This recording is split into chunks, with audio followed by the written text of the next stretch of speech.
श्री गणेशाय नमः। अथ श्री लक्ष्मीनारायण कवचम्। श्री भैरव उवाच। अधुना देवी वक्ष्यामि लक्ष्मीनारायणस्य ते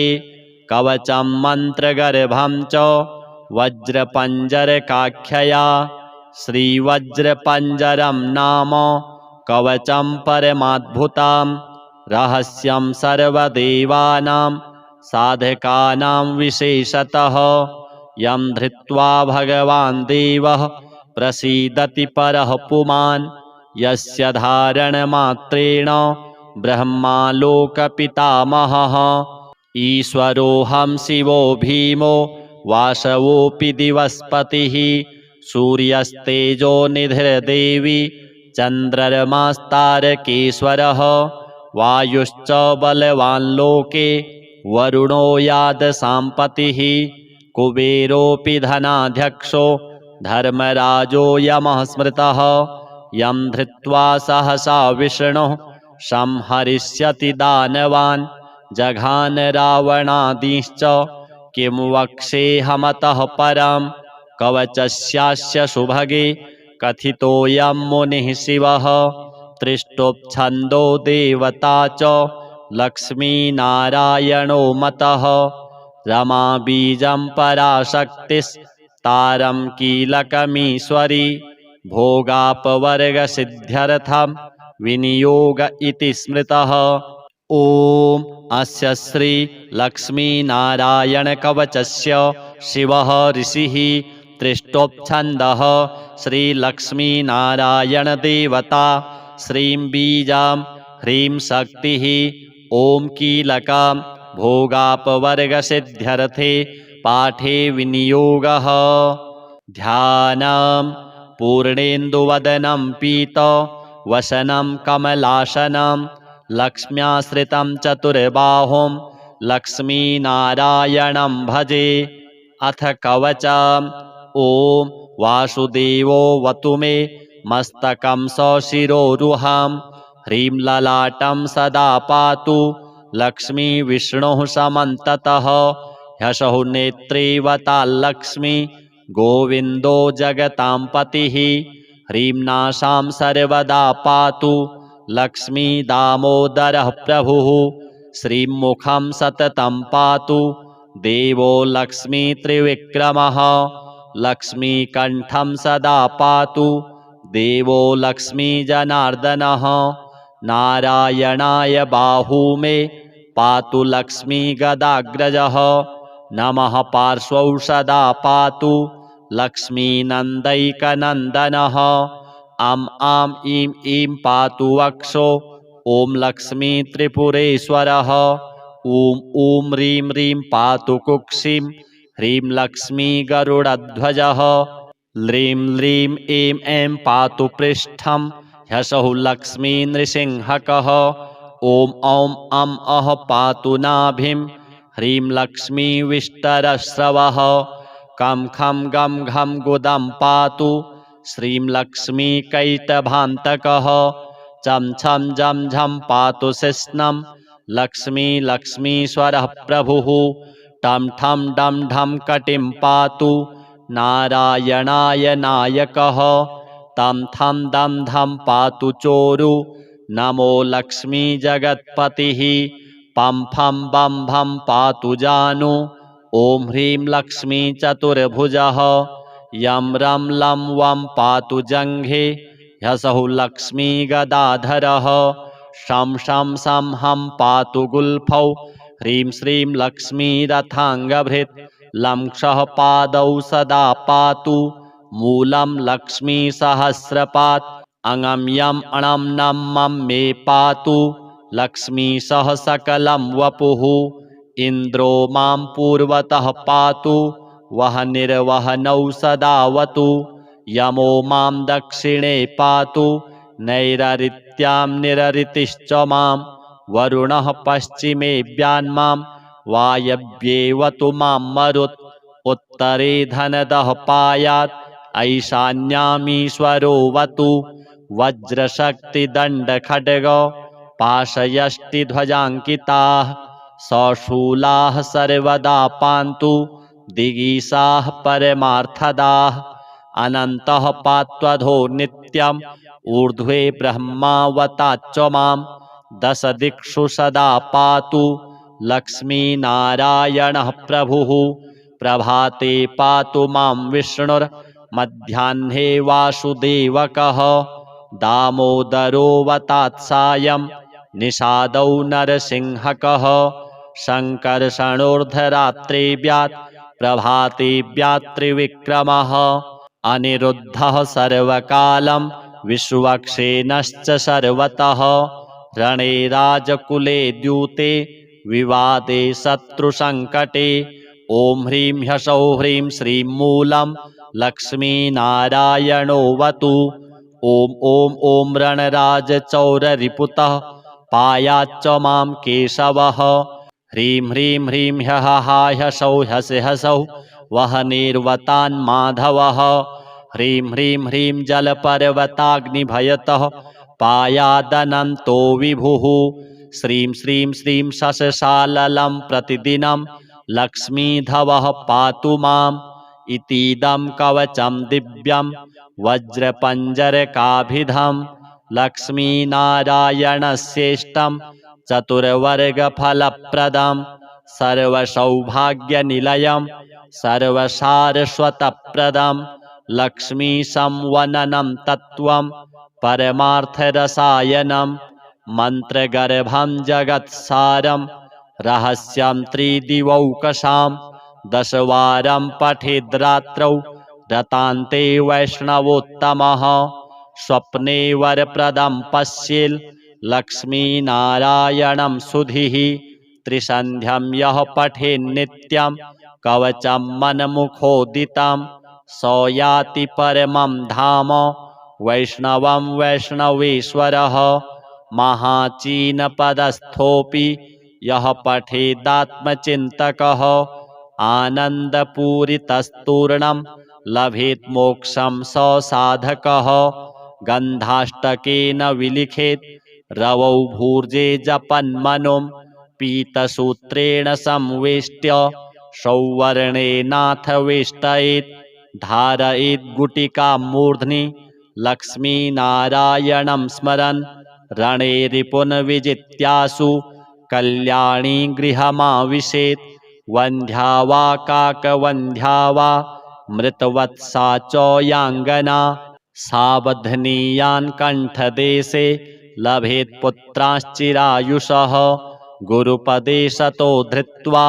गुरुं ध्यात्वा मनुं जपन् वर्णलक्षपुरश्चर्या फलमाप्नोति साधकः बहुनोक्तेन किं देवी कवचस्यास्य पार्वती विनानेन न सिद्धिः स्यान् मन्त्रस्यास्य महेश्वरी सर्वागमरहस्याढ्यं तत्त्वात् तत्त्वं परात् परम् अभक्ताय न दातव्यं कुचैलाय दुरात्मने दीक्षिताय कुलीनाय स्वशिष्याय महात्मने महाचीनपदस्थाय दातव्यं कवचोत्तमं गुह्यं गोप्यं महादेवी लक्ष्मीनारायणप्रियं वज्रपञ्जरकं वरम गोपनीयं स्वयोनिवत् अथ श्रीमृतसञ्जीवन स्तोत्रम् एवमाराध्य गौरीशं देवं मृत्युञ्जयेश्वरं मृतसञ्जीवनं नाम्ना कवचं प्रजपेत् सदा सारात् सारतरं पुण्यं गुह्याद् गुह्यतरं शुभं महादेवस्य कवचं मृतसञ्जीवनाभिधं समाहितमना भूत्वा शृणुष्व कवचं शुभं श्रुत्वैतद्दिव्यकवचं रहस्यं कुरु सर्वदा वराभयकरो यज्वा सर्वदेवनिसेवितः मृत्युञ्जयो महादेवः प्राच्यां मां पातु सर्वदा दधानः शक्तिमभयां त्रिमुखं षड्भुजः प्रभुः सदाशिवोऽग्निरूपी माम् आग्नेयां पातु सर्वदा अष्टादशभुजोपेतो दण्डाभयकरो विभुः यमरूपी महादेवो दक्षिणस्यां सदावतु खड्गाभयकरो धीरो रक्षो गणनिषेवितः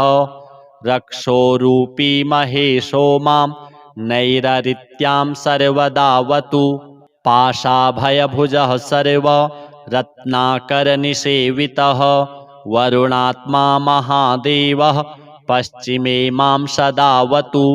गदाभयकरः प्राणो नायकः सर्वदा गतिः वायव्यां मारुतात्मा मां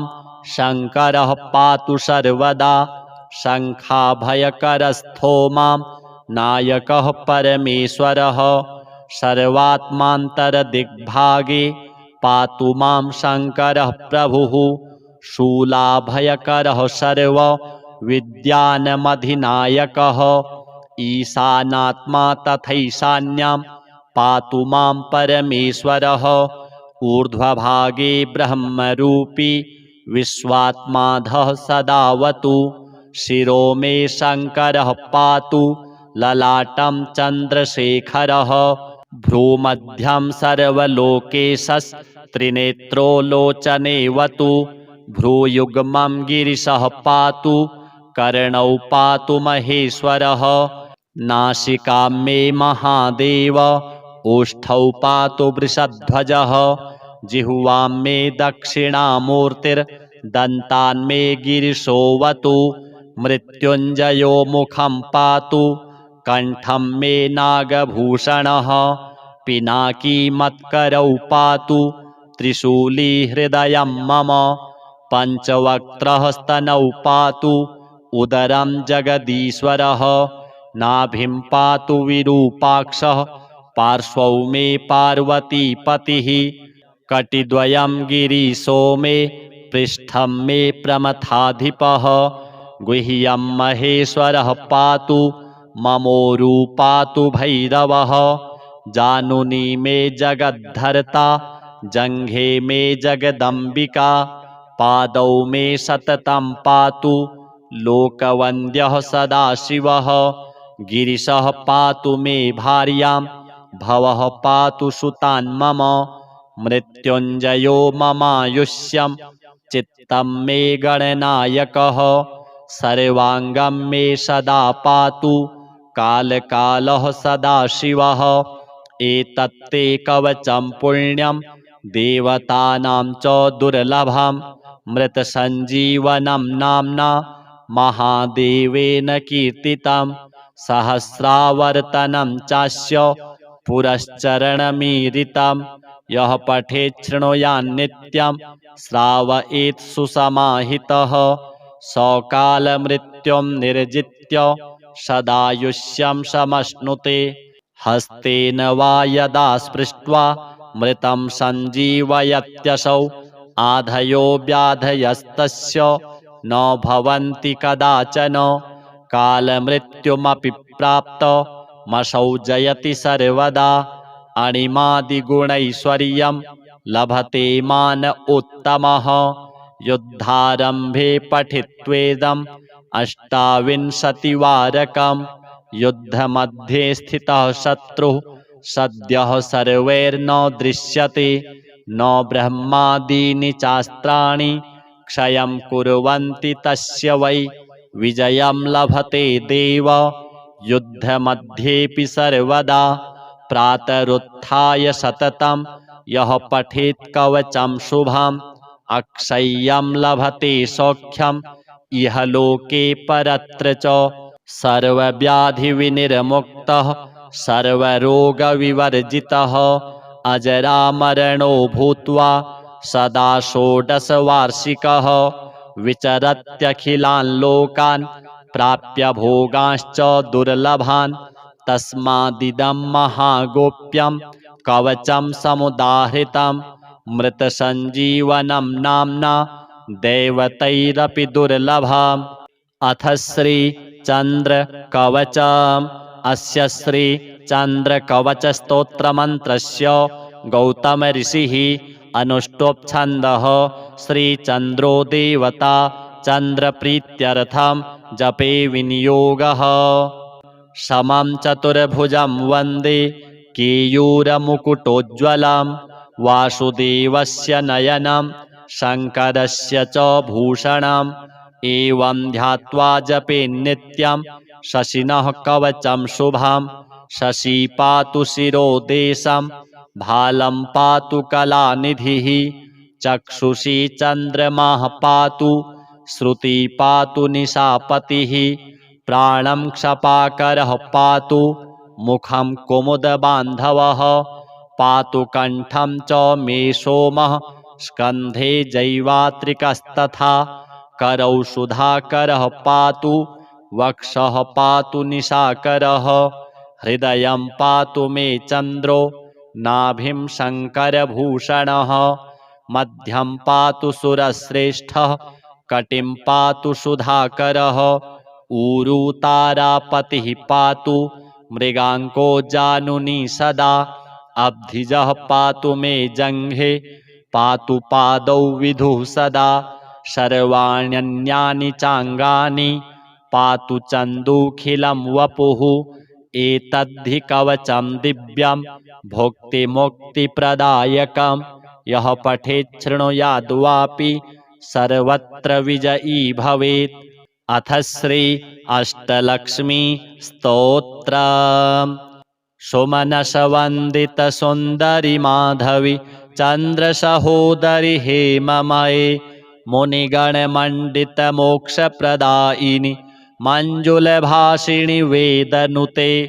पङ्कजवासिनि देवसुपूजित सद्गुणवर्षिणि शान्तियुते। जय जय हे मधुसूदन कामिनि आदिलक्ष्मि सदा पालय माम्। अहि कलिकल्मषनाशिनि कामिनि वैदिकरूपिणि वेदमये। क्षीरसमुद्भव मङ्गलरूपिणि मन्त्रनिवासिनि मन्त्रनुते। मङ्गलदायिनि अम्बुजवासिनि देवगणाश्रितपादयुते। जय जय हे मधुसूदन कामिनि धान्यलक्ष्मि सदा पालय माम्। जय वरवर्णिनि वैष्णवि भार्गवि मन्त्रस्वरूपिणि मन्त्रमये। सुरगणपूजित शीघ्रफलप्रद ज्ञानविकासिनि शास्त्रनुते। भवभयहारिणि पापविमोचनि साधुजनाश्रितपादयुते। जय जय हे मधुसूदन कामिनि धैर्यलक्ष्मि सदा पालय माम्। जय जय दुर्गतिनाशिनि कामिनि सर्वफलप्रद शास्त्रमये। रथगजतुरगपदादि समावृत परिजनमण्डितलोकनुते। हरिहर ब्रह्म सुपूजित सेवित तापनिवारिणि पादयुते। जय जय हे मधुसूदन कामिनि गजलक्ष्मीरूपेण पालय माम्। अहि खगवाहिनि मोहिनि चक्रिणि रागविवर्धिनि ज्ञानमये। गुणगणवारिधि लोकहितैषिणि स्वरसप्तभूषितगाननुते। सकलसुरासुरदेवमुनीश्वर मानववन्दितपादयुते। जय जय हे मधुसूदन कामिनि सन्तानलक्ष्मि त्वं पालय माम्। जय कमलासनि सद्गतिदायिनि ज्ञानविकासिनि गानमये। अनुदिनमर्चित कुङ्कुमधूसर भूषितवासितवाद्यनुते। कनकधरास्तुतिवैभववन्दित शङ्करदेशिकमान्यपदे। जय जय हे मधुसूदन कामिनि विजयलक्ष्मि सदा पालय माम्। प्रणतसुरेश्वरि भारति भार्गवि शोकविनाशिनि रत्नमये। मणिमयभूषितकर्णविभूषण शान्तिसमावृतहास्यमुखे। नवनिधिदायिनि कलिमलहारिणि कामितफलप्रदहस्तयुते जय जय हे मधुसूदन कामिनि विद्यालक्ष्मी सदा पालय मां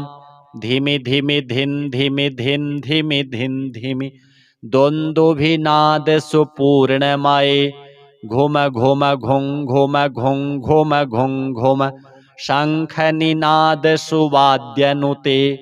वेद पुराण इतिहास सुपूजित वैदिक मार्ग प्रदर्शयुते जय जय हे मधुसूदन कामिनि धनलक्ष्मी रूपेण पालय मां श्री लक्ष्मी नारायण महामृत्युंजय चंद्रदेवार्पणमस्तु। अथ श्री लक्ष्मी नारायण कवचम्।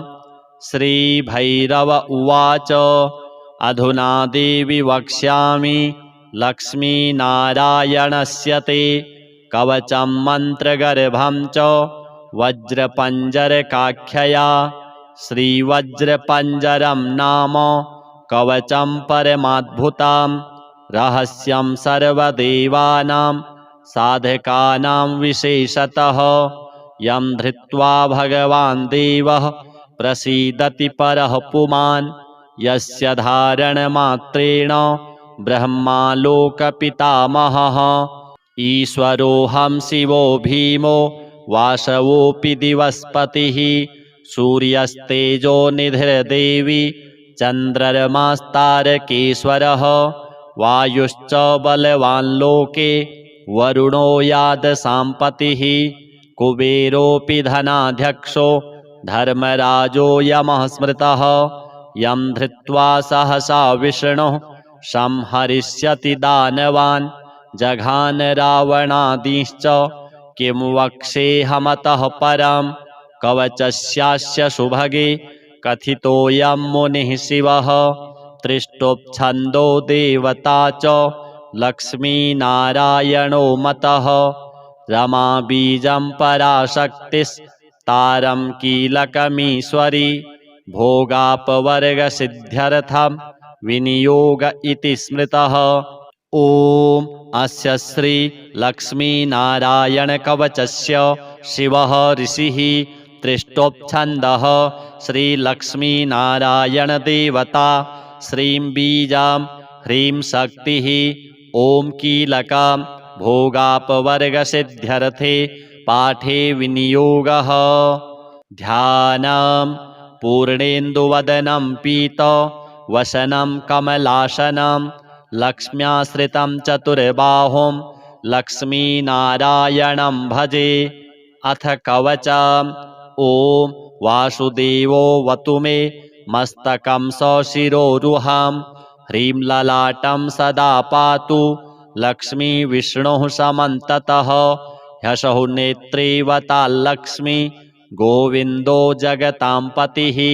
ह्रीं नासां सर्वदा पातु लक्ष्मी दामोदरः प्रभुः श्रीं मुखं सततं पातु देवो लक्ष्मी त्रिविक्रमः लक्ष्मीकण्ठं सदा पातु देवो लक्ष्मी जनार्दनः नारायणाय बाहू मे पातु लक्ष्मी गदाग्रजः नमः पार्श्वौ सदा पातु लक्ष्मीनन्दैकनन्दनः अं आं ईं ईं पातु वक्षो ॐ लक्ष्मी त्रिपुरेश्वरः ॐ ॐ ह्रीं ह्रीं पातु कुक्षिं ह्रीं लक्ष्मी गरुडध्वजः ह्रीं ह्रीं ऐं ऐं पातु पृष्ठं ह्यसौ लक्ष्मी नृसिंहकः ॐ औं अं अः पातु नाभिं ह्रीं लक्ष्मी विष्टरस्रवः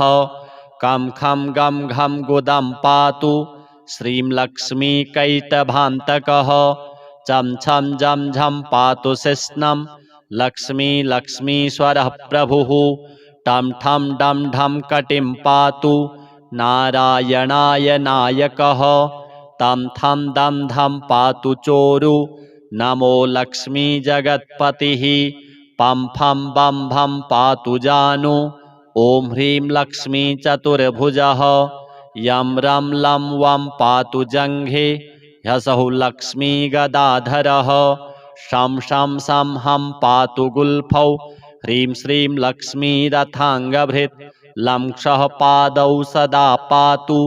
मूलं लक्ष्मीसहस्रपात् अङं यम् अणं नं मं मे पातु लक्ष्मीशः सकलं वपुः इन्द्रो मां पूर्वतः पातु वह निर्वहनौ सदावतु यमो मां दक्षिणे पातु नैररित्यां निररितिश्च मां वरुणः पश्चिमेऽव्यान्मां वायव्येवतु मां मरुत् उत्तरे धनदः पायात् ऐशान्यामीश्वरोऽवतु वज्रशक्तिदण्डखड्ग पाशयष्टिध्वजाङ्किताः सशूलाः सर्वदा पान्तु दिगीषाः परमार्थदाः अनन्तः पात्वधो नित्यम् ऊर्ध्वे ब्रह्मावताच्च मां दश दिक्षु सदा पातु लक्ष्मीनारायणः प्रभुः प्रभाते पातु मां विष्णुर्मध्याह्ने वासुदेवकः दामोदरोऽवतात् सायं निषादौ नरसिंहकः शङ्कर्षणोर्धरात्रेऽव्यात् प्रभातेऽव्यात् त्रिविक्रमः अनिरुद्धः सर्वकालं विश्वक्सेनश्च सर्वतः रणे राजकुले द्यूते विवादे शत्रुसङ्कटे ॐ ह्रीं ह्सौः ह्रीं श्रीं मूलं लक्ष्मीनारायणोऽवतु ॐ ॐ ॐ रणराजचौररिपुतः पायाच्च मां केशवः ह्रीं ह्रीं ह्रीं ह्यः ह्सौः ह्यस्य ह्सौः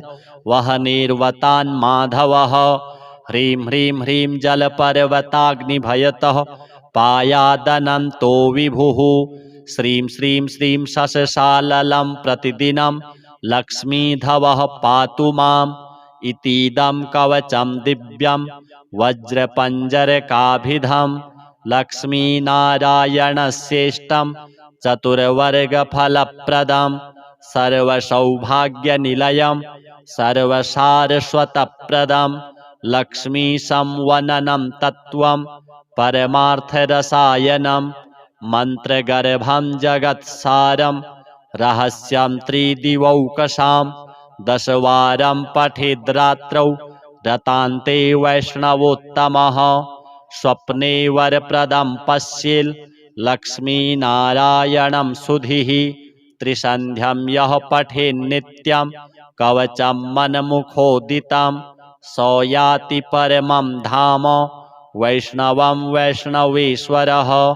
महाचीनपदस्थोऽपि यः पठेदात्मचिन्तकः आनन्दपूरितस्तूर्णं लभेत् मोक्षं स साधकः गन्धाष्टकेन विलिखेत् रवौ भूर्जे जपन्मनुं पीतसूत्रेण संवेष्ट्य सौवर्णेनाथ वेष्टयेत् धारयेत् गुटिकां मूर्ध्नि लक्ष्मीनारायणं स्मरन् रणे रिपुन् विजित्यासु कल्याणी गृहमाविशेत् वन्ध्या वा काकवन्ध्या वा मृतवत्सा च याङ्गना सावधनीयान् कण्ठदेशे लभेत् पुत्राश्चिरायुषः गुरुपदे सतो धृत्वा गुरुं ध्यात्वा मनुं जपन् वर्णलक्षपुरश्चर्या फलमाप्नोति साधकः बहुनोक्तेन किं देवी कवचस्यास्य पार्वती विनानेन न सिद्धिः स्यान् मन्त्रस्यास्य महेश्वरी सर्वागमरहस्याढ्यं तत्त्वात् तत्त्वं परात् परम्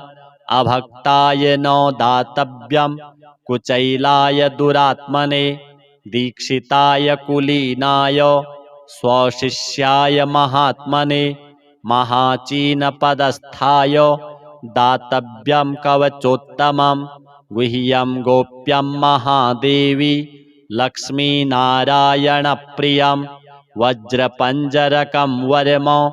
गोपनीयं स्वयोनिवत् अथ श्रीमृतसञ्जीवन स्तोत्रम् एवमाराध्य गौरीशं देवं मृत्युञ्जयेश्वरं मृतसञ्जीवनं नाम्ना कवचं प्रजपेत् सदा सारात् सारतरं पुण्यं गुह्याद् गुह्यतरं शुभं महादेवस्य कवचं मृतसञ्जीवनाभिधं समाहितमना भूत्वा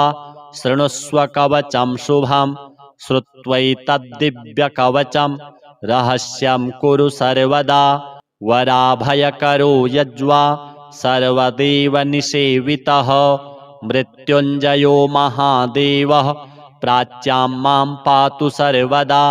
दधानः शक्तिमभयां त्रिमुखं षड्भुजः प्रभुः सदाशिवोऽग्निरूपी माम् आग्नेयां पातु सर्वदा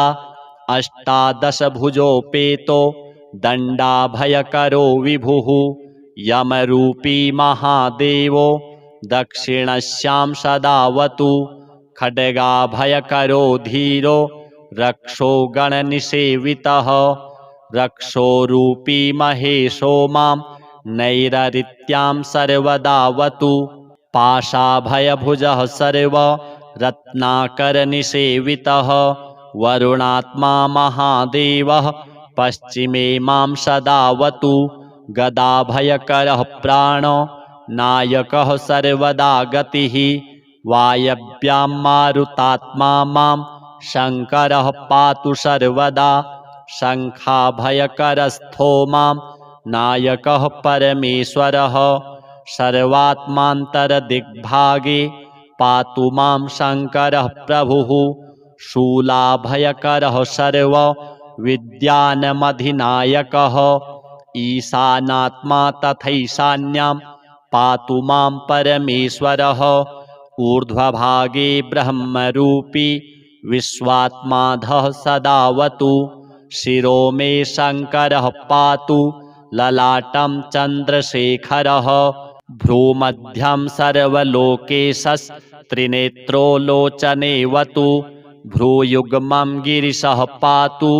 कर्णौ पातु महेश्वरः नासिकां मे महादेव ओष्ठौ पातु वृषध्वजः जिह्वां मे दक्षिणामूर्तिर्दन्तान् मे गिरिशोऽवतु मृत्युञ्जयो मुखं पातु कण्ठं मे नागभूषणः पिनाकी मत्करौ पातु त्रिशूली हृदयं मम पञ्चवक्त्रः स्तनौ पातु उदरं जगदीश्वरः नाभिं पातु विरूपाक्षः पार्श्वौ मे पार्वतीपतिः कटिद्वयं गिरीशो मे पृष्ठं मे प्रमथाधिपः गुह्यं महेश्वरः पातु ममोरू पातु भैरवः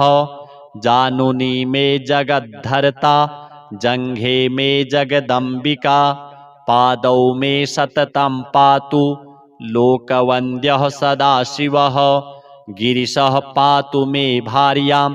भवः पातु सुतान् मम मृत्युञ्जयो ममायुष्यं चित्तं मे गणनायकः सर्वाङ्गं मे सदा पातु कालकालः सदाशिवः एतत्ते कवचं पुण्यं देवतानां च दुर्लभं मृतसञ्जीवनं नाम्ना महादेवेन कीर्तितं सहस्रावर्तनं चास्य पुरश्चरणमीरितं यः पठेत् शृणुयान्नित्यं श्रावयेत् सुसमाहितः सकालमृत्युं निर्जित्य सदायुष्यं समश्नुते हस्तेन वा यदा स्पृष्ट्वा मृतं सञ्जीवयत्यसौ आधयो व्याधयस्तस्य न भवन्ति कदाचन कालमृत्युमपि प्राप्तमसौ जयति सर्वदा अणिमादिगुणैश्वर्यं लभते मान उत्तमः युद्धारम्भे पठित्वेदम् अष्टाविंशतिवारकं युद्धमध्ये स्थितः शत्रुः सद्यः सर्वैर्न दृश्यते न ब्रह्मादीनि चास्त्राणि क्षयं कुर्वन्ति तस्य वै विजयं लभते देव युद्धमध्येऽपि सर्वदा प्रातरुत्थाय सततं यः पठेत् कवचं शुभम् अक्षय्यं लभते सौख्यम् इह लोके परत्र च सर्वव्याधिविनिर्मुक्तः सर्वरोगविवर्जितः अजरामरणो भूत्वा सदा षोडशवार्षिकः विचरत्यखिलान् लोकान् प्राप्य भोगांश्च दुर्लभान् तस्मादिदं महागोप्यं कवचं समुदाहृतं मृतसञ्जीवनं नाम्ना दैवतैरपि दुर्लभम् अथ श्री चंद्र कवचम् अस्य श्री चंद्र कवच स्तोत्र मंत्रस्य गौतम ऋषिः अनुष्टोपछन्दः श्री चंद्रो देवता चंद्र प्रीत्यर्थं जपे विनियोगः समं चतुर्भुजं वन्दे केयूरमुकुटोज्ज्वलं वासुदेवस्य नयनं शङ्करस्य च भूषणम् एवं ध्यात्वा जपे नित्यं शशिनः कवचं शुभं शशि पातु शिरोदेशं भालं पातु कलानिधिः चक्षुषी चन्द्रमाः पातु श्रुति पातु निशापतिः प्राणं क्षपाकरः पातु मुखं कुमुदबान्धवः पातु कण्ठं च मे सोमः स्कन्धे जैवात्रिकस्तथा करौ सुधाकरः पातु वक्षः पातु निशाकरः हृदयं पातु मे चन्द्रो नाभिं शङ्करभूषणः मध्यं पातु सुरश्रेष्ठः कटिं पातु सुधाकरः ऊरू तारापतिः पातु मृगाङ्को जानुनी सदा अब्धिजः पातु मे जङ्घे पातु पादौ विधुः सदा सर्वाण्यन्यानि चाङ्गानि पातु चन्दूखिलं वपुः एतद्धि कवचं दिव्यं भुक्तिमुक्तिप्रदायकं यः पठेत् शृणुयाद्वापि सर्वत्र विजयी भवेत् अथ श्री अष्टलक्ष्मी स्तोत्रम् सुमनसवन्दित सुन्दरि माधवी चन्द्रसहोदरि हेममये मुनिगणमण्डित मोक्षप्रदायिनि मञ्जुलभाषिणि वेदनुते पङ्कजवासिनि देवसुपूजित सद्गुणवर्षिणि शान्तियुते जय जय हे मधुसूदन कामिनि आदिलक्ष्मि सदा पालय माम् अहि कलिकल्मषनाशिनि कामिनि वैदिकरूपिणि वेदमये क्षीरसमुद्भव मङ्गलरूपिणि मन्त्रनिवासिनि मन्त्रनुते मङ्गलदायिनि अम्बुजवासिनि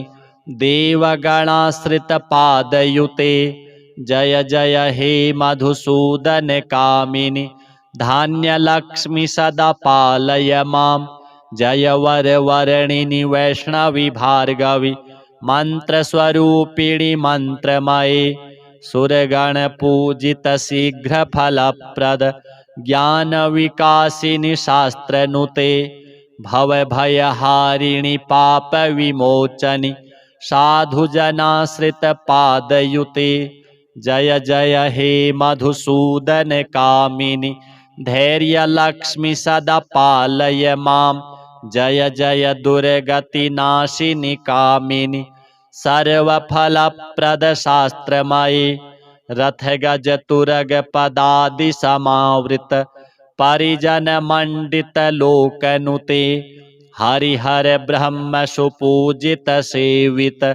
तापनिवारिणि पादयुते जय जय हे मधुसूदन कामिनि गजलक्ष्मीरूपेण पालय माम् अहि खगवाहिनि मोहिनि चक्रिणि रागविवर्धिनि ज्ञानमये गुणगणवारिधि लोकहितैषिणि स्वरसप्तभूषितगाननुते सकलसुरासुरदेवमुनीश्वर मानववन्दितपादयुते जय जय हे मधुसूदन कामिनि सन्तानलक्ष्मि त्वं पालय माम् जय कमलासनि सद्गतिदायिनि ज्ञानविकासिनि गानमये अनुदिनमर्चित कुङ्कुमधूसर भूषितवासितवाद्यनुते कनकधरा स्तुतिवैभववन्दित शङ्करदेशिकमान्यपदे जय जय हे मधुसूदन कामिनि विजयलक्ष्मि सदा पालय मां प्रणतसुरेश्वरि भारति भार्गवि शोकविनाशिनि रत्नमये मणिमयभूषितकर्णविभूषण शान्तिसमावृतहास्यमुखे नवनिधिदायिनि कलिमलहारिणि कामितफलप्रदहस्तयुते जय जय हे मधुसूदन कामिनि विद्यालक्ष्मि सदा पालय मां धिमि धिमि धिन् धिमि धिन् धिमि धिन् धिमि द्वन्द्वभिनाद सुपूर्णमये घुम घुम घुं घुम घुं घुम घुं घुम शङ्खनिनाद सुवाद्यनुते वेदपुराणेतिहास सुपूजित वैदिक मार्ग प्रदर्शयुते जय जय हे मधुसूदन कामिनि धनलक्ष्मी रूपेण पालय मां श्री लक्ष्मी नारायण महामृत्युंजय चंद्रदेवार्पणमस्तु। अथ श्री लक्ष्मी नारायण कवचम्। श्री भैरव उवाच अधुना देवी वक्ष्यामि लक्ष्मीनारायणस्य ते कवचं मन्त्रगर्भं च वज्रपञ्जरकाख्यया श्रीवज्रपञ्जरं नाम कवचं परमाद्भुतं रहस्यं सर्वदेवानां साधकानां विशेषतः यं धृत्वा भगवान् देवः प्रसीदति परः पुमान् यस्य धारणमात्रेण ब्रह्मालोकपितामहः ईश्वरोऽहं शिवो भीमो वासवोऽपि दिवस्पतिः सूर्यस्तेजो निधिर्देवी चन्द्रमास्तारकेश्वरः वायुश्च बलवान् लोके वरुणो यादसाम्पतिः कुबेरोऽपि धनाध्यक्षो धर्मराजो यमः स्मृतः यं धृत्वा सहसा विष्णुः संहरिष्यति दानवान् जघान रावणादीश्च किं वक्ष्येऽहमतः परं कवचस्यास्य सुभगे कथितोऽयं मुनिः शिवः त्रिष्टुप्छन्दो देवता च लक्ष्मीनारायणो मतः रमा बीजं पराशक्तिस्तारं कीलकमीश्वरी भोगापवर्गसिद्ध्यर्थं विनियोग इति स्मृतः। ॐ अस्य श्री लक्ष्मीनारायणकवचस्य शिवः ऋषिः त्रिष्टोप्छन्दः श्रीलक्ष्मीनारायणदेवता श्रीं बीजां ह्रीं शक्तिः ॐ कीलकं भोगापवर्गसिद्ध्यर्थे पाठे विनियोगः। ध्यानं पूर्णेन्दुवदनं पीतवसनं कमलासनं लक्ष्म्याश्रितं चतुर्बाहुं लक्ष्मीनारायणं भजे। अथ कवचम्। ॐ वासुदेवोऽवतु मे मस्तकं सशिरोरुहं ह्रीं ललाटं सदा पातु लक्ष्मीविष्णुः समन्ततः ह्यसौ नेत्रेवताल्लक्ष्मी गोविन्दो जगतां पतिः ह्रीं नासां सर्वदा पातु लक्ष्मी दामोदरः प्रभुः श्रीं मुखं सततं पातु देवो लक्ष्मी त्रिविक्रमः लक्ष्मीकण्ठं सदा पातु देवो लक्ष्मी जनार्दनः नारायणाय बाहू मे पातु लक्ष्मी गदाग्रजः नमः पार्श्वौ सदा पातु लक्ष्मीनन्दैकनन्दनः आं ईं ईं पातु वक्षो ॐ लक्ष्मी त्रिपुरेश्वरः ॐ ॐ ह्रीं ह्रीं पातु कुक्षिं ह्रीं लक्ष्मी गरुडध्वजः ल्रीं ल्रीं ऐं ऐं पातु पृष्ठं ह्सौः लक्ष्मी नृसिंहकः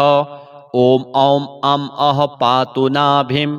ह्रीं लक्ष्मी विष्टरस्रवः कं खं गं घं गुदं पातु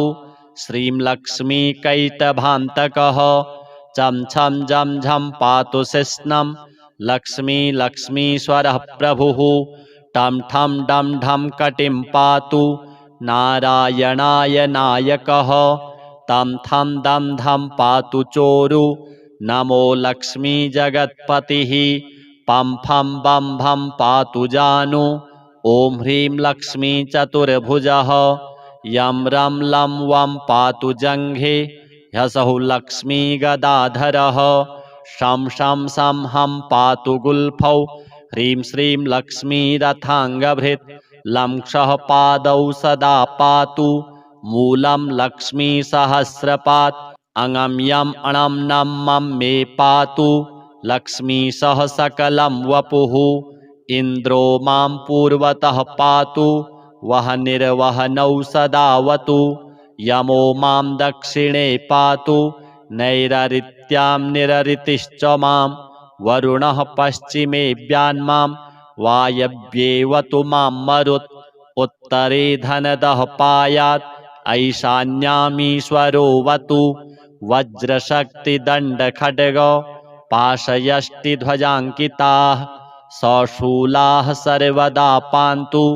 दिगीषाः परमार्थदाः अनन्तः पात्वधो नित्यम् ऊर्ध्वे ब्रह्मावताच्च मां दश दिक्षु सदा पातु लक्ष्मीनारायणः प्रभुः प्रभाते पातु मां विष्णुर्मध्याह्ने वासुदेवकः दामोदरोऽवतात्सायं निषादौ नरसिंहकः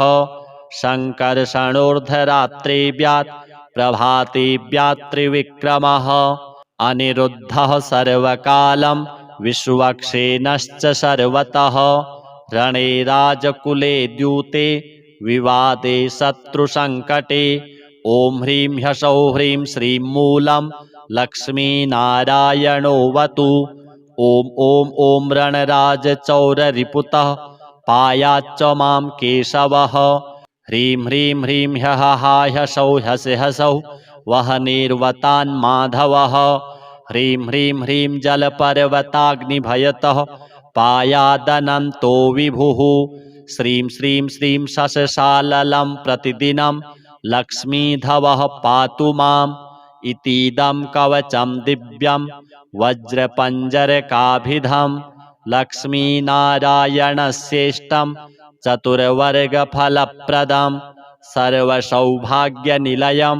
सर्वसारस्वतप्रदं लक्ष्मीसंवननं तत्त्वं परमार्थरसायनं मन्त्रगर्भं जगत्सारं रहस्यं त्रिदिवौकसां दशवारं पठेद्रात्रौ रतान्ते वैष्णवोत्तमः स्वप्ने वरप्रदं पश्येल् लक्ष्मीनारायणं सुधीः त्रिसन्ध्यं यः पठेन्नित्यं कवचं मनमुखोदितं स याति परमं धाम वैष्णवं वैष्णवेश्वरः महाचीनपदस्थोऽपि यः पठेदात्मचिन्तकः आनन्दपूरितस्तूर्णं लभेत् मोक्षं स साधकः गन्धाष्टकेन विलिखेत् रवौ भूर्जे जपन्मनुं पीतसूत्रेण संवेष्ट्य सौवर्णेनाथ वेष्टयेत् धारयेत् गुटिकां मूर्ध्नि लक्ष्मीनारायणं स्मरन् रणे रिपुनविजित्यासु कल्याणी गृहमाविशेत् वन्ध्या वा काकवन्ध्या वा मृतवत्सा च याङ्गना सावध्नीयान् कण्ठदेशे लभेत् पुत्राश्चिरायुषः गुरुपदे सतो धृत्वा गुरुं ध्यात्वा मनुं जपन् वर्णलक्षपुरश्चर्या फलमाप्नोति साधकः बहुनोक्तेन किं देवी कवचस्यास्य पार्वती विनानेन न सिद्धिः स्यान् मन्त्रस्यास्य महेश्वरी सर्वागमरहस्याढ्यं तत्त्वात् तत्त्वं परात् परम् अभक्ताय न दातव्यं कुचैलाय दुरात्मने दीक्षिताय कुलीनाय स्वशिष्याय महात्मने महाचीनपदस्थाय दातव्यं कवचोत्तमं गुह्यं गोप्यं महादेवी लक्ष्मीनारायणप्रियं वज्रपञ्जरकं वरम गोपनीयं स्वयोनिवत्। अथ श्रीमृतसञ्जीवन स्तोत्रम्।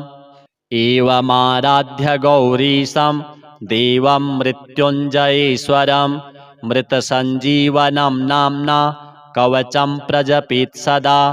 सारात् सारतरं पुण्यं गुह्याद् गुह्यतरं शुभं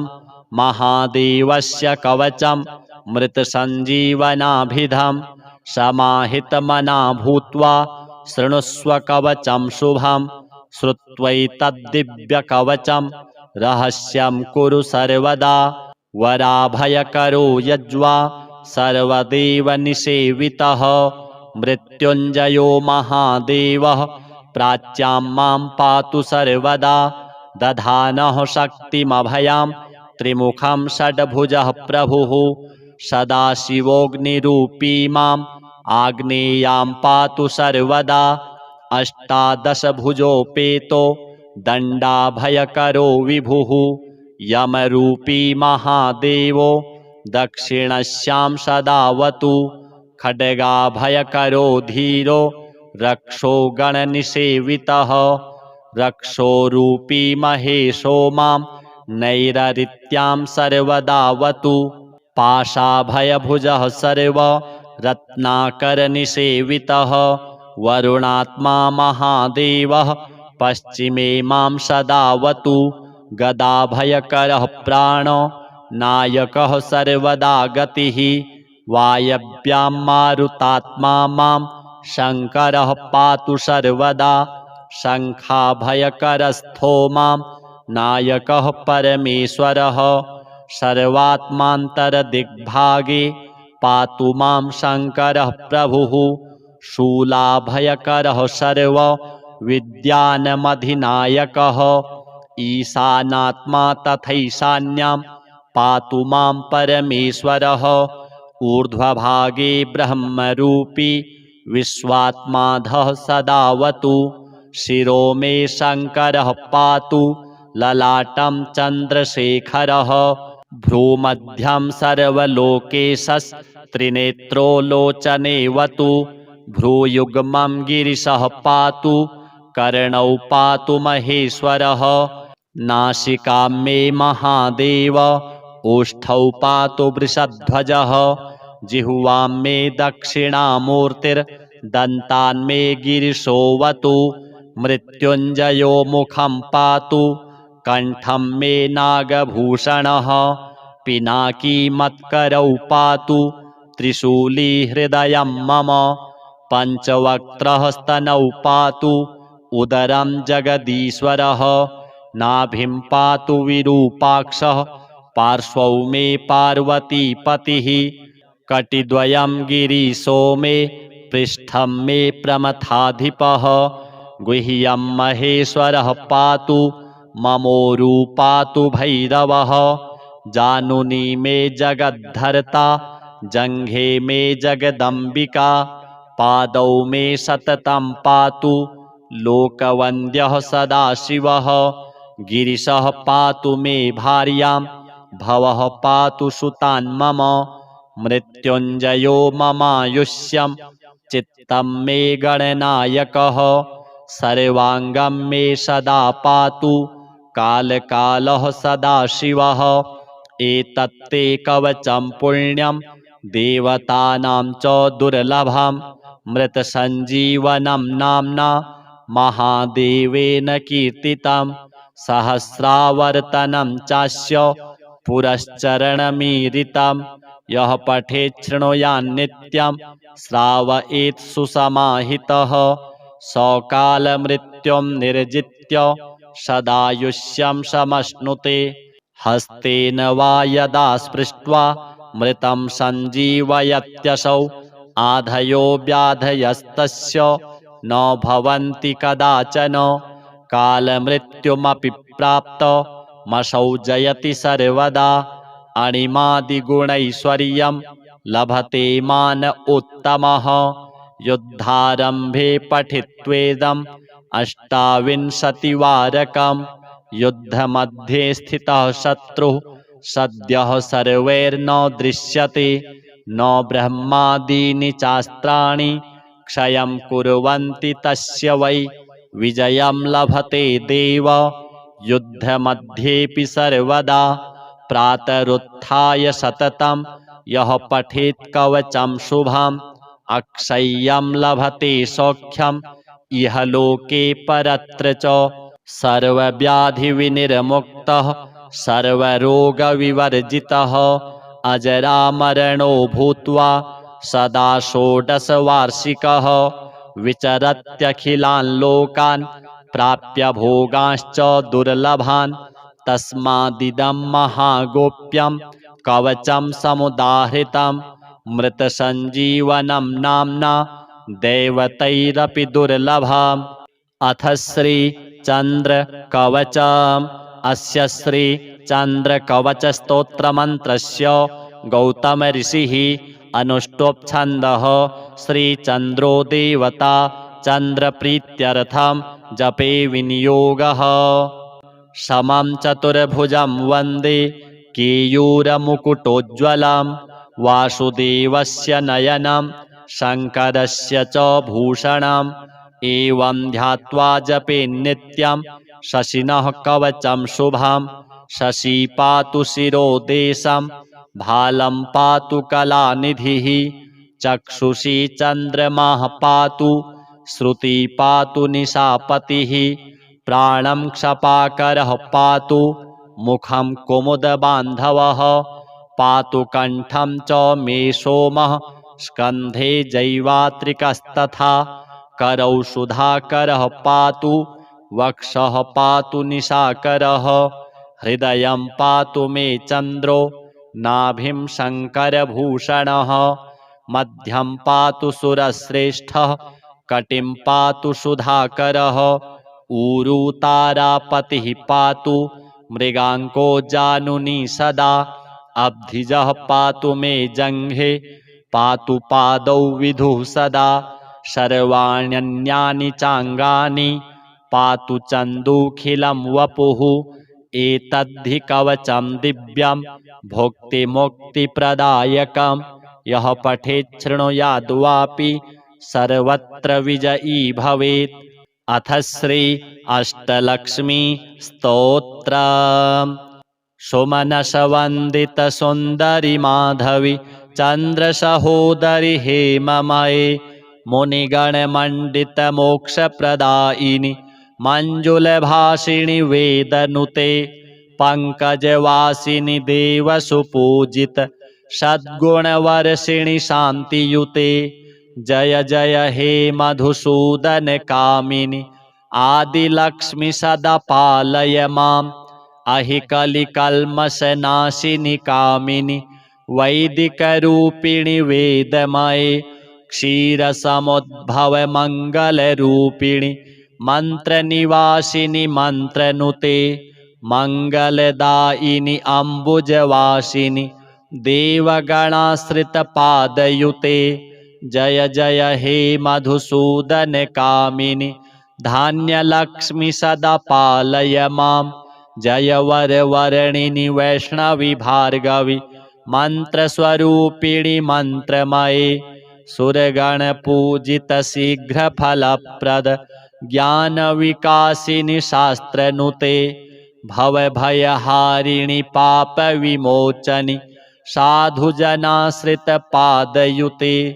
जय जय हे मधुसूदन कामिनि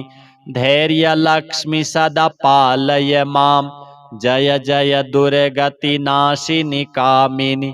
सर्वफलप्रद शास्त्रमये रथगजतुरगपदादि समावृत परिजनमण्डित लोकनुते हरिहर ब्रह्म सुपूजित सेवित ताप निवारिणि पादयुते। जय जय हे मधुसूदन कामिनि गजलक्ष्मी रूपेण पालय माम्। अहि खगवाहिनि मोहिनि चक्रिणि रागविवर्धिनि ज्ञानमये।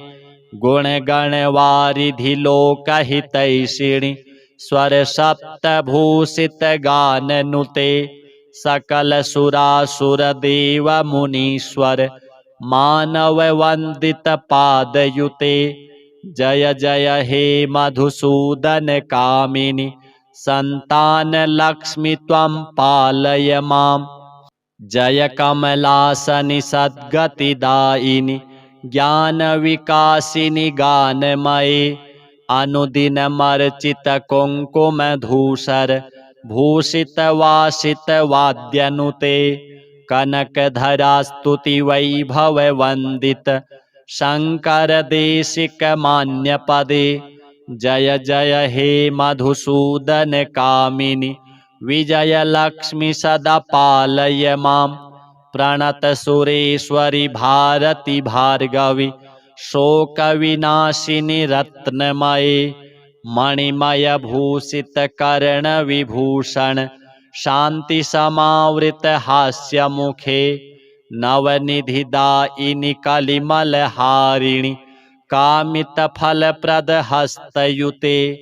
जय जय हे मधुसूदन कामिनि विद्यालक्ष्मी सदा पालय माम्।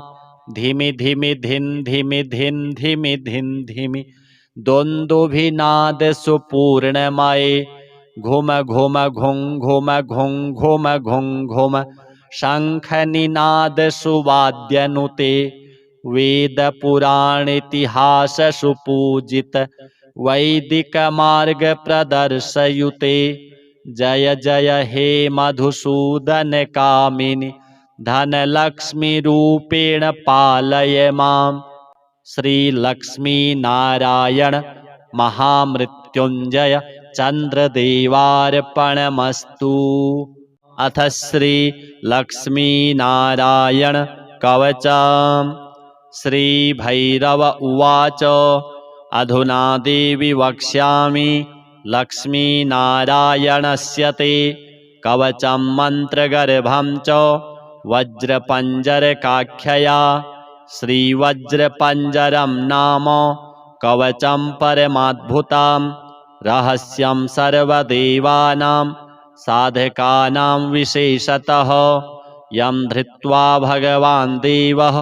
प्रसीदति परः पुमान्। यस्य धारणमात्रेण ब्रह्मा लोकपितामहः। ईश्वरोऽहं शिवो भीमो वासवोऽपि दिवस्पतिः। सूर्यस्तेजो निधिर्देवी चन्द्रमास्तारकेश्वरः। वायुश्च बलवान् लोके वरुणो यादसाम्पतिः। कुबेरोऽपि धनाध्यक्षो धर्मराजो यमः स्मृतः। यं धृत्वा सहसा विष्णुः संहरिष्यति दानवान्। जघान रावणादींश्च किं वक्ष्येऽहमतः परम्। कवचस्यास्य सुभगे कथितोऽयं मुनिः शिवः। त्रिष्टुप्छन्दो देवता च लक्ष्मीनारायणो मतः। रमा बीजं पराशक्तिस्तारं कीलकमीश्वरी। भोगापवर्गसिद्ध्यर्थं विनियोग इति स्मृतः। ॐ अस्य श्री लक्ष्मीनारायणकवचस्य शिवः ऋषिः। त्रिष्टोप्छन्दः श्रीलक्ष्मीनारायणदेवता। श्रीं बीजां ह्रीं शक्तिः। ॐ कीलकं भोगापवर्गसिद्ध्यर्थे पाठे विनियोगः। ध्यानं पूर्णेन्दुवदनं पीतवसनं कमलासनं लक्ष्म्याश्रितं चतुर्बाहुं लक्ष्मीनारायणं भजे। अथ कवचम्। ॐ वासुदेवोऽवतु मे मस्तकं सशिरोरुहं। ह्रीं ललाटं सदा पातु लक्ष्मी विष्णुः समन्ततः। ह्यसौ नेत्रेवताल्लक्ष्मी गोविन्दो जगतां पतिः ह्रीं नासां सर्वदा पातु लक्ष्मी दामोदरः प्रभुः श्रीं मुखं सततं पातु देवो लक्ष्मी त्रिविक्रमः लक्ष्मीकण्ठं सदा पातु देवो लक्ष्मी जनार्दनः नारायणाय बाहू मे पातु लक्ष्मी गदाग्रजः नमः पार्श्वौ सदा पातु लक्ष्मीनन्दैकनन्दनः आं ईं ईं पातु वक्षो ॐ लक्ष्मी त्रिपुरेश्वरः ॐ ह्रीं ह्रीं पातु कुक्षिं ह्रीं लक्ष्मी गरुडध्वजः ह्रीं ह्रीं ऐं ऐं पातु पृष्ठं ह्यसौ लक्ष्मी नृसिंहकः ॐ औं अं अः पातु नाभिं ह्रीं लक्ष्मी विष्टरस्रवः कं खं गं घं गुदं पातु श्रीं लक्ष्मी कैटभान्तकः चं छं झं झं पातु शिश्नं लक्ष्मी लक्ष्मीश्वरः प्रभुः टं ठं डं ढं कटिं पातु नारायणाय नायकः तं थं दं धं पातु चोरु नमो लक्ष्मी जगत्पतिः पं फं बं भं पातु जानु ॐ ह्रीं लक्ष्मी चतुर्भुजः यं रं लं वं पातु जङ्घे ह्यसौ लक्ष्मी गदाधरः शं शं शं हं पातु गुल्फौ ह्रीं श्रीं लक्ष्मी रथाङ्गभृत् लं क्षः पादौ सदा पातु मूलं लक्ष्मी सहस्रपात् अङं यम् अणं नं मं मे पातु लक्ष्मी सह सकलं वपुः इन्द्रो मां पूर्वतः पातु वह निर्वहनौ सदावतु यमो मां दक्षिणे पातु नैररित्यां निररितिश्च मां वरुणः पश्चिमे व्यान्मां वायव्येवतु मां मरुत् उत्तरे धनदः पायात् ऐशान्यामीश्वरोऽवतु वज्रशक्तिदण्डखड्ग पाशयष्टिध्वजाङ्किताः सशूलाः सर्वदा पान्तु दिगीषाः परमार्थदाः अनन्तः पात्वधो नित्यम् ऊर्ध्वे ब्रह्मावताच्च मां दश दिक्षु सदा पातु लक्ष्मीनारायणः प्रभुः प्रभाते पातु मां विष्णुर्मध्याह्ने वासुदेवकः दामोदरोऽवतात् सायं निषादौ नरसिंहकः शङ्कर्षणोर्धरात्रेऽव्यात् प्रभातेऽव्यात् त्रिविक्रमः अनिरुद्धः सर्वकालं विश्वक्सेनश्च सर्वतः रणे राजकुले द्यूते विवादे शत्रुसङ्कटे ॐ ह्रीं ह्यसौ ह्रीं श्रीं मूलं लक्ष्मीनारायणोऽवतु ॐ ॐ ॐ रणराजचौररिपुतः पायाच्च मां केशवः ह्रीं ह्रीं ह्रीं ह्यः ह्यसौ ह्यसौ वह्निर्वतान् माधवः ह्रीं ह्रीं ह्रीं जलपर्वताग्निभयतः पायादनन्तो विभुः श्रीं श्रीं श्रीं शशशाललं प्रतिदिनं लक्ष्मीधवः पातु माम् इतीदं कवचं दिव्यं वज्रपञ्जरकाभिधं लक्ष्मीनारायणस्येष्टं चतुर्वर्गफलप्रदं सर्वसौभाग्यनिलयं सर्वसारस्वतप्रदं लक्ष्मीसंवननं तत्त्वं परमार्थरसायनं मन्त्रगर्भं जगत्सारं रहस्यं त्रिदिवौकसां दशवारं पठेद्रात्रौ रतान्ते वैष्णवोत्तमः स्वप्ने वरप्रदं पश्येल् लक्ष्मीनारायणं सुधीः त्रिसन्ध्यं यः पठेन्नित्यं कवचं मनमुखोदितं स याति परमं धाम वैष्णवं वैष्णवेश्वरः महाचीनपदस्थोऽपि यः पठेदात्मचिन्तकः आनन्दपूरितस्तूर्णं लभेत् मोक्षं स साधकः गन्धाष्टकेन विलिखेत् रवौ भूर्जे जपन्मनुं पीतसूत्रेण संवेष्ट्य सौवर्णेनाथ वेष्टयेत् धारयेत् गुटिकां मूर्ध्नि लक्ष्मीनारायणं स्मरन् रणे रिपुन् विजित्यासु कल्याणी गृहमाविशेत् वन्ध्या वा काकवन्ध्या वा मृतवत्सा च याङ्गना सावध्नीयान् कण्ठदेशे लभेत् पुत्राश्चिरायुषः गुरुपदेशतो धृत्वा गुरुं ध्यात्वा मनुं जपन् वर्णलक्षपुरश्चर्या फलमाप्नोति साधकः बहुनोक्तेन किं देवी कवचस्यास्य पार्वती विनानेन न सिद्धिः स्यान् मन्त्रस्यास्य महेश्वरी सर्वागमरहस्याढ्यं तत्त्वात् तत्त्वं परात् परम् अभक्ताय न दातव्यं कुचैलाय दुरात्मने दीक्षिताय कुलीनाय स्वशिष्याय महात्मने महाचीनपदस्थाय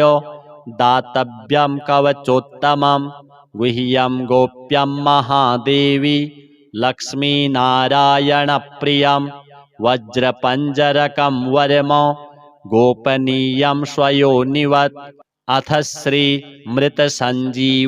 स्तोत्रम् एवमाराध्य गौरीशं देवं मृत्युञ्जयेश्वरं मृतसञ्जीवनं नाम्ना कवचं प्रजपेत् सदा सारात् सारतरं पुण्यं गुह्याद् गुह्यतरं शुभं महादेवस्य कवचं मृतसञ्जीवनाभिधं समाहितमना भूत्वा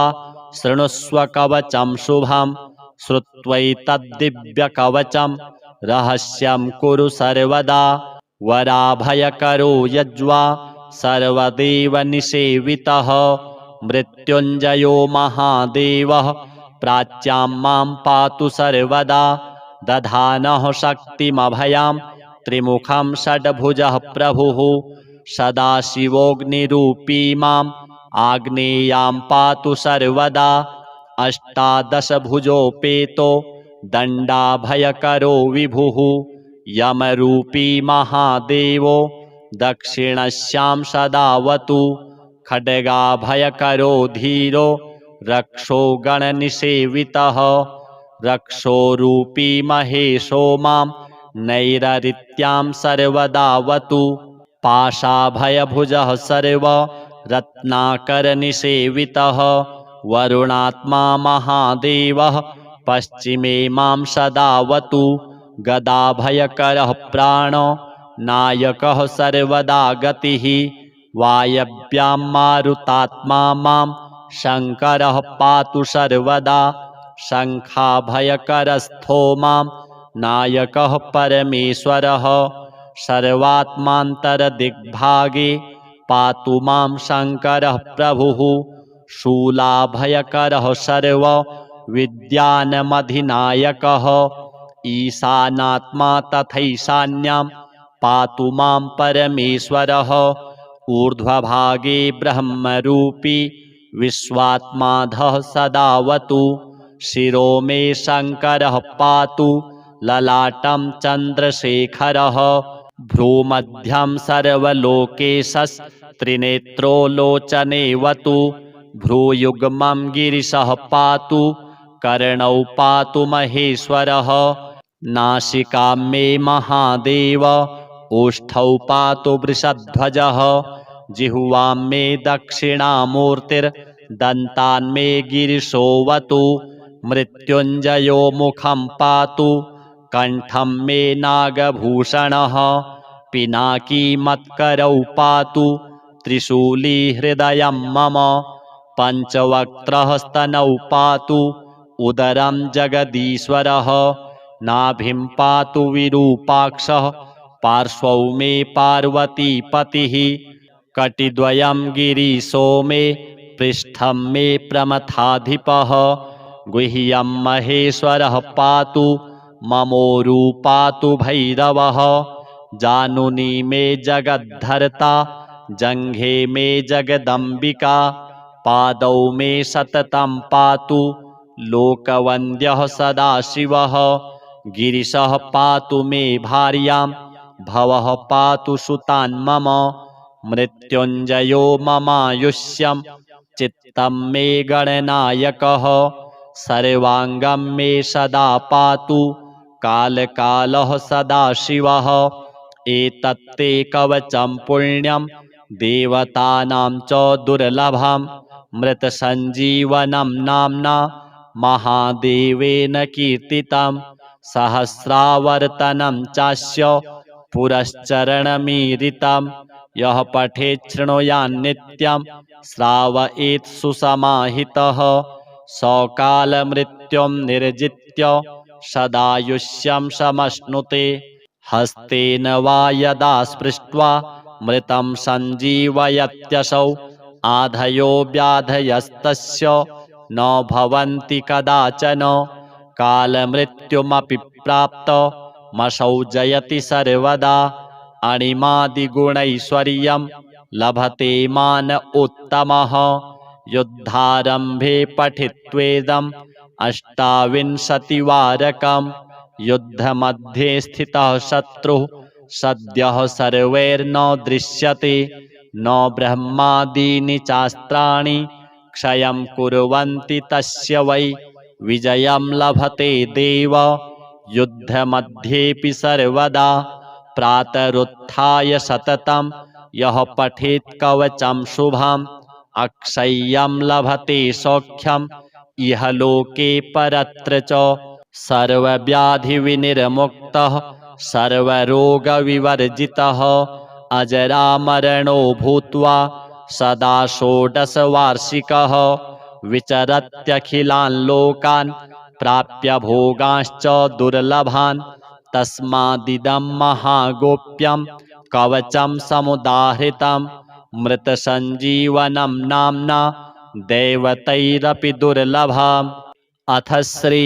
चंद्र कवचम् अस्य श्री चंद्र कवच स्तोत्र मंत्रस्य गौतम ऋषिः अनुष्टुप् छन्दः श्री चंद्रो देवता चंद्र प्रीत्यर्थं जपे विनियोगः समं चतुर्भुजं वन्दे केयूरमुकुटोज्ज्वलं वासुदेवस्य नयनं शङ्करस्य च भूषणम् एवं ध्यात्वा जपे नित्यं शशिनः कवचं शुभं शशि पातु शिरो देशं भालं पातु कलानिधिः चक्षुषी चन्द्रमाः पातु श्रुति पातु निशापतिः प्राणं क्षपाकरः पातु मुखं कुमुदबान्धवः पातु कण्ठं च मे सोमः स्कन्धे जैवात्रिकस्तथा करौ सुधाकरः पातु वक्षः पातु निशाकरः हृदयं पातु मे चन्द्रो नाभिं शङ्करभूषणः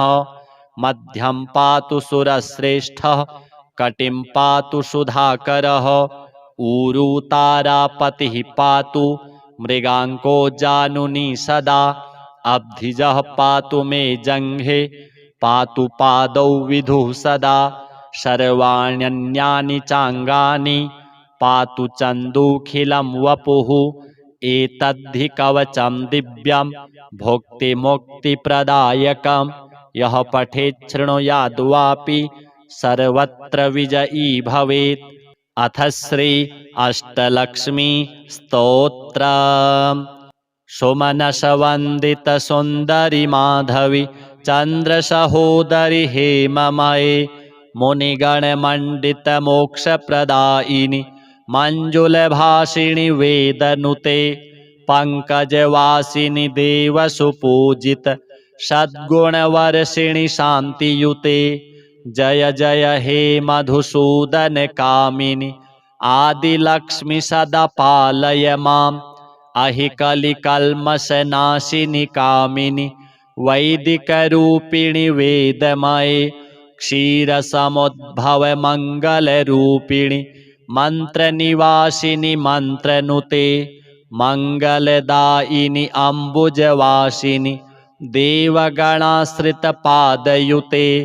जय जय हे मधुसूदन कामिनि धान्यलक्ष्मि सदा पालय माम् जय वरवर्णिनि वैष्णवी भार्गवी मंत्रस्वरूपिणि मंत्रमये सुरगणपूजित शीघ्रफलप्रद ज्ञानविकासिनि शास्त्रनुते भवभयहारिणि पापविमोचनि साधुजनाश्रितपादयुते जय जय हे मधुसूदन कामिनि धैर्यलक्ष्मि सदा पालय माम् जय जय दुर्गतिनाशिनि कामिनि सर्वफलप्रद शास्त्रमयि रथगज तुरग पदादि समावृत परिजन मंडित लोकनुते हरिहर ब्रह्म सुपूजित सेवित ताप निवारिणि पादयुते जय जय हे मधुसूदन कामिनि गजलक्ष्मी रूपेण पालय माम् अहि खगवाहिनि मोहिनि चक्रिणि रागविवर्धिनि ज्ञानमये गुणगणवारिधि लोकहितैषिणि स्वर सप्तभूषित गाननुते सकल सुरासुर देव मुनीश्वर मानव वंदित पादयुते जय जय हे मधुसूदन कामिनि संतान लक्ष्मी त्वं पालय माम् जय कमलासनि सद्गतिदायिनि ज्ञान विकासिनि गानमये अनुदिनमर्चित कुंकुम धूसर भूषित वासित वाद्यनुते कनकधरा स्तुति वैभव वंदित शंकर देशिक मान्य पदे जय जय हे मधुसूदन कामिनि विजय लक्ष्मी सदा पालय माम् प्रणत सुरेश्वरी भारती भार्गवी शोक विनाशिनी रत्नमये मणिमय भूषित कर्ण विभूषण शांति समावृत हास्य मुखे नवनिधिदायिनि कलिमल हारिणि कामित फलप्रद हस्तयुते जय जय हे मधुसूदन कामिनि विद्यालक्ष्मी सदा पालय माम् धिमि धिमि धिन धिमि धिन धिमि धिन धिमि द्वन्द्वभिनाद सुपूर्णमये घुम घुम घुं घुम घुं घुम घुं घुम शंख निनाद सुवाद्यनुते वेद पुराण इतिहास सुपूजित वैदिक मार्ग प्रदर्शयुते जय जय हे मधुसूदन कामिनि धन लक्ष्मी रूपेण पालय माम् श्री लक्ष्मी नारायण महामृत्युंजय चंद्रदेवार्पणमस्तु। अथ श्री लक्ष्मी नारायण कवचम्। श्री भैरव उवाच अधुना देवी वक्ष्यामि लक्ष्मीनारायणस्य ते कवचं मन्त्रगर्भं च वज्रपञ्जरकाख्यया श्रीवज्रपञ्जरं नाम कवचं परमाद्भुतं रहस्यं सर्वदेवानां साधकानां विशेषतः यं धृत्वा भगवान् देवः प्रसीदति परः पुमान् यस्य धारणमात्रेण ब्रह्मा लोकपितामहः ईश्वरोऽहं शिवो भीमो वासवोऽपि दिवस्पतिः सूर्यस्तेजो निधिर्देवी चन्द्रमास्तारकेश्वरः वायुश्च बलवान् लोके वरुणो यादसाम्पतिः कुबेरोऽपि धनाध्यक्षो धर्मराजो यमः स्मृतः यं धृत्वा सहसा विष्णुः संहरिष्यति दानवान् जघान रावणादीश्च किं वक्ष्येऽहमतः परम् कवचस्यास्य सुभगे कथितोऽयं मुनिः शिवः त्रिष्टुप्छन्दो देवता च लक्ष्मीनारायणो मतः रमा बीजं पराशक्तिस्तारं कीलकमीश्वरी भोगापवर्गसिद्ध्यर्थं विनियोग इति स्मृतः ॐ अस्य श्री लक्ष्मीनारायणकवचस्य शिवः ऋषिः त्रिष्टोपछन्दः श्रीलक्ष्मीनारायणदेवता श्रीं बीजां ह्रीं शक्तिः ॐ कीलकां भोगापवर्गसिद्ध्यर्थे पाठे विनियोगः। ध्यानं पूर्णेन्दुवदनं पीतवसनं कमलासनं लक्ष्म्याश्रितं चतुर्बाहुं लक्ष्मीनारायणं भजे। अथ कवचम्। ॐ वासुदेवोऽवतु मे मस्तकं सशिरोरुहां ह्रीं ललाटं सदा पातु लक्ष्मीविष्णुः समन्ततः ह्यसौ नेत्रेवताल्लक्ष्मी गोविन्दो जगतां पतिः ह्रीं नासां सर्वदा पातु लक्ष्मी दामोदरः प्रभुः श्रीं मुखं सततं पातु देवो लक्ष्मी त्रिविक्रमः लक्ष्मीकण्ठं सदा पातु देवो लक्ष्मी जनार्दनः नारायणाय बाहू मे पातु लक्ष्मी गदाग्रजः नमः पार्श्वौ सदा पातु लक्ष्मीनन्दैकनन्दनः आं ईं ईं पातु वक्षो ॐ लक्ष्मी त्रिपुरेश्वरः ॐ ह्रीं ह्रीं पातु कुक्षिं ह्रीं लक्ष्मी गरुडध्वजः ह्रीं ह्रीं ऐं ऐं पातु पृष्ठं ह्यसौ लक्ष्मी नृसिंहकः ॐ औं अः पातु नाभिं ह्रीं लक्ष्मी विष्टरस्रवः कं खं गं घं गुदं पातु श्रीं लक्ष्मी कैटभान्तकः चं छं जं झं पातु शिश्नं लक्ष्मी लक्ष्मीश्वरः प्रभुः टं ठं डं ढं कटिं पातु नारायणाय नायकः तं थं दं धं पातु चोरु नमो लक्ष्मी जगत्पतिः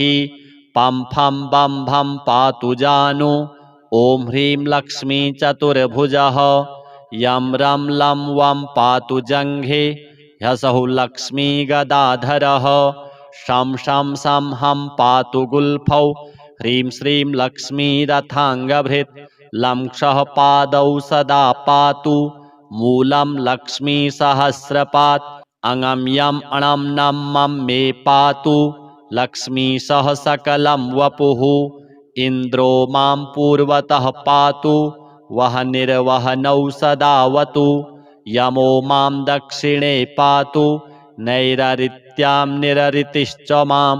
वरुणः पश्चिमेऽव्यान्मां वायव्येवतु मां मरुत् उत्तरे धनदः पायात् ऐशान्यामीश्वरोऽवतु वज्रशक्तिदण्डखड्ग पाशयष्टिध्वजाङ्किताः सशूलाः सर्वदा पान्तु दिगीषाः परमार्थदाः अनन्तः पात्वधो नित्यम् ऊर्ध्वे ब्रह्मावताच्च मां दश दिक्षु सदा पातु लक्ष्मीनारायणः प्रभुः प्रभाते पातु मां विष्णुर्मध्याह्ने वासुदेवकः दामोदरोऽवतात्सायं निषादौ नरसिंहकः शङ्कर्षणोर्धरात्रेव्यात् प्रभातेव्यात् त्रिविक्रमः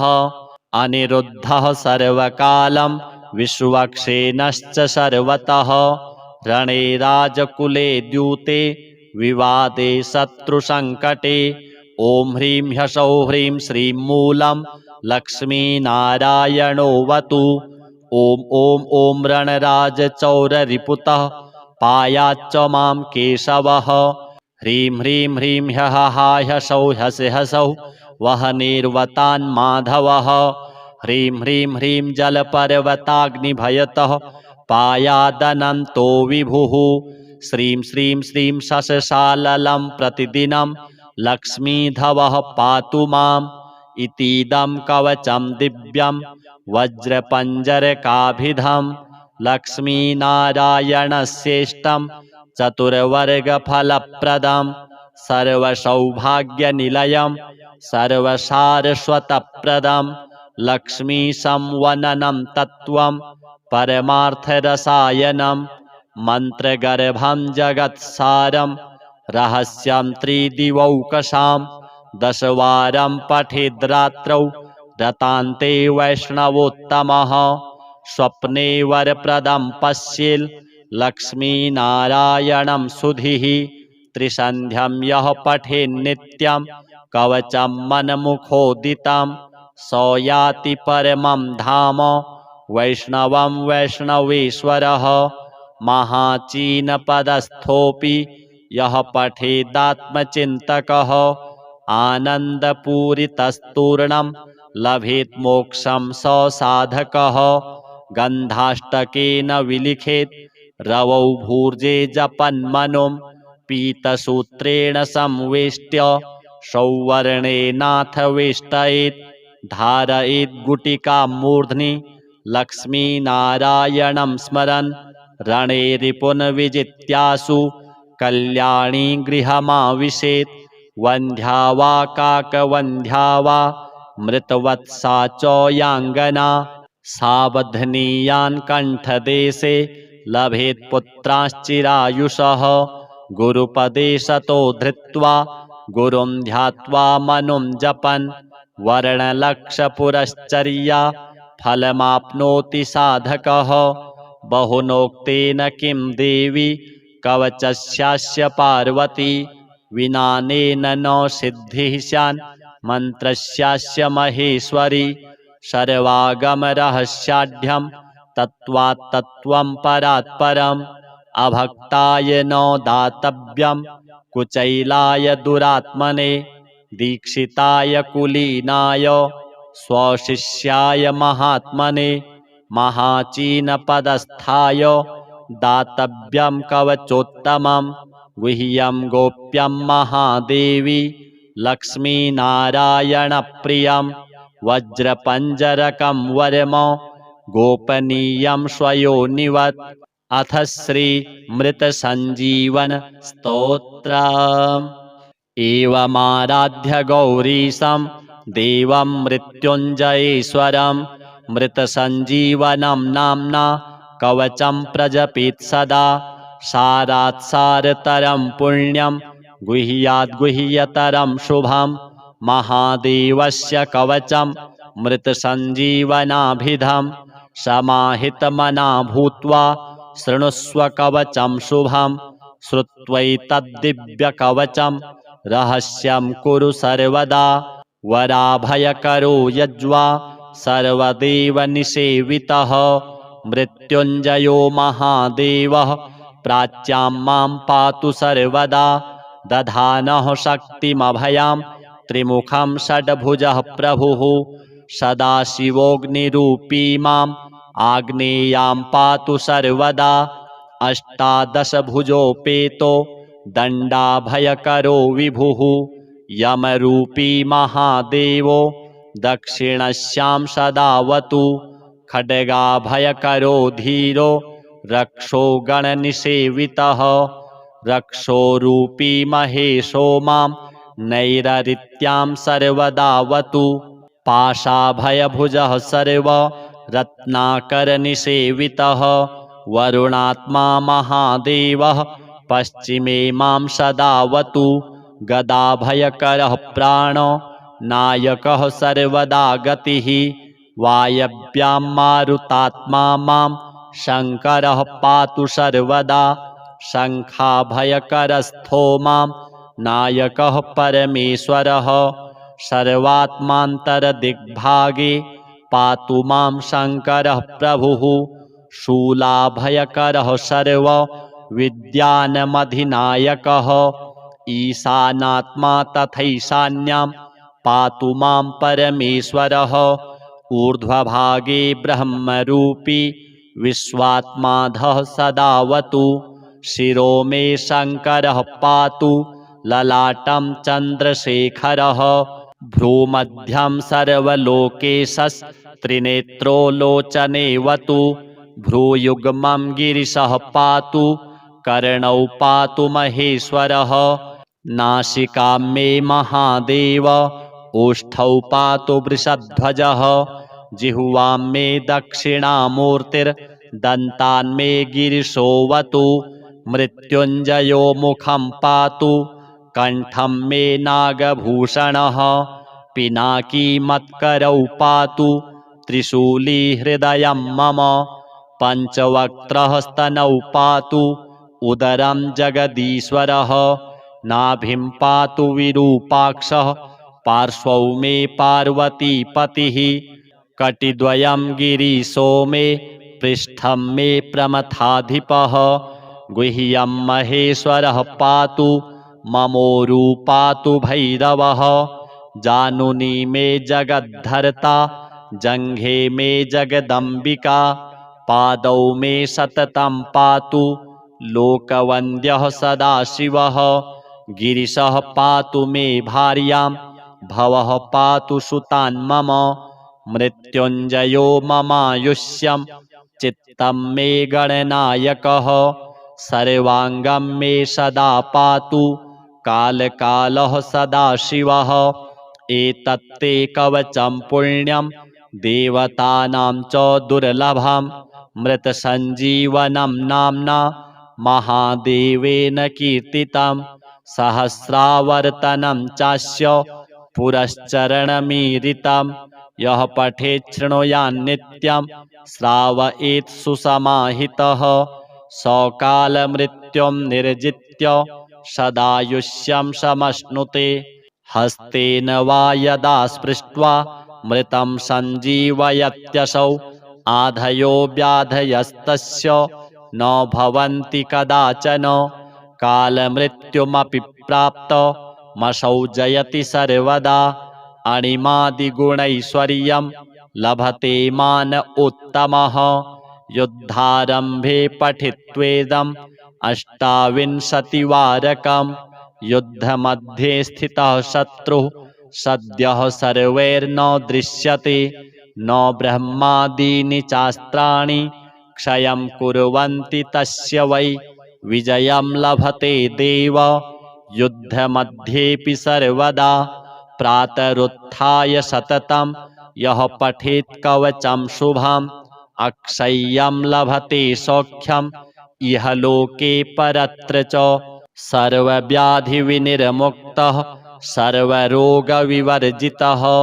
अजरामरणो भूत्वा सदा षोडशवार्षिकः विचरत्यखिलान् लोकान् प्राप्य भोगांश्च दुर्लभान् तस्मादिदं महागोप्यं कवचं समुदाहृतं मृतसञ्जीवनं नाम्ना दैवतैरपि दुर्लभम् अथ श्री चन्द्रकवचम् अस्य श्री चन्द्रकवचस्तोत्रमन्त्रस्य गौतम ऋषिः अनुष्टोप्छन्दः श्रीचन्द्रो देवता चन्द्रप्रीत्यर्थं जपे विनियोगः समं चतुर्भुजं वन्दे केयूरमुकुटोज्ज्वलं वासुदेवस्य नयनं शङ्करस्य च भूषणम् एवं ध्यात्वा जपे नित्यं शशिनः कवचं शुभं शशि पातु शिरोदेशं भालं पातु कलानिधिः चक्षुषी चन्द्रमाः पातु श्रुति पातु निशापतिः प्राणं क्षपाकरः पातु मुखं कुमुदबान्धवः पातु कण्ठं च मे सोमः स्कन्धे जैवात्रिकस्तथा करौ सुधाकरः पातु वक्षः पातु निशाकरः हृदयं पातु मे चन्द्रो नाभिं शङ्करभूषणः मध्यं पातु सुरश्रेष्ठः कटिं पातु सुधाकरः ऊरू तारापतिः पातु